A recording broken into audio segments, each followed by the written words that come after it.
இன்னைக்கு வந்து குழந்தைங்க லஞ்சுக்கு பூரி கேட்டாங்க. கேரட் பூரி பண்ணலாம்னு ரெடி பண்ணிட்டு இருக்கேன்.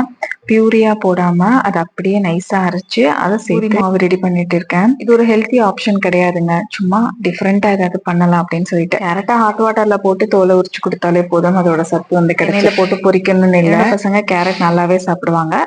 டிஃப்ரெண்டா பண்ணலாம் தான். ஏன்னா எப்பவுமே நம்ம சொல்லுவோம்ல, எங்க அம்மா இது பண்ணுவாங்க அது பண்ணுவாங்க.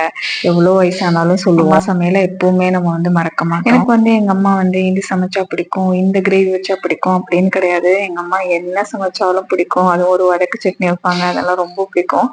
இப்போ ஒரு வருஷமாவே எங்க அம்மாவோட சமையல் வந்து ரொம்ப மிஸ் பண்றேன். ஒரு டிஷ் நம்ம சமைக்கும் போது எத்தனை தடவை நம்ம அதை சமைச்சாலுமே கால் பண்ணி இதுக்கப்புறம் என்ன போடுறது, இதுக்கு முன்னாடி என்ன போடுறது, இதை எப்படி வந்து செய்யறதுன்னு சொல்லி ஒவ்வொரு தடவையும் கேட்கறது. ஒரு தடவை கூட அதை எப்படி பண்றதுன்னு முழுசா ஞாபகம் வச்சுக்கவும் இல்ல, எழுதி வச்சுக்கவும். எனக்கு தெரியாது. திடீர்னு ஒரு நாள் அம்மா கிட்ட கேட்கவே முடியாத அளவுக்கு ஒரு சூழ்நிலை வரும். அம்மா நம்ம கூட இல்லாம இருப்பாங்க, இல்லாம போயிடுவாங்க, அவங்க கிட்ட பேசவே முடியாதுன்னு ஒரு சூழ்நிலை வரும்னு எனக்கு தெரியவே தெரியல.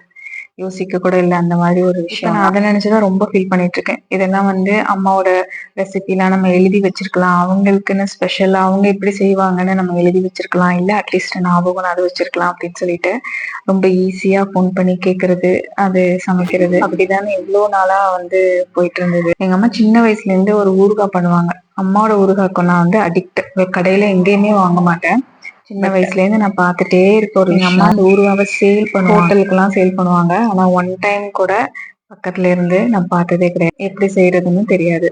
அடுத்த வீடியோல பேசலாம். இன்னைக்கு மார்னிங் பிரேக்ஃபாஸ்டும் இதுதான். புரோட்டீனுக்கு எக் வச்சிருக்கேன். உங்க வீட்ல என்ன பிரேக்ஃபாஸ்ட்னு ஷேர் பண்ணுங்க.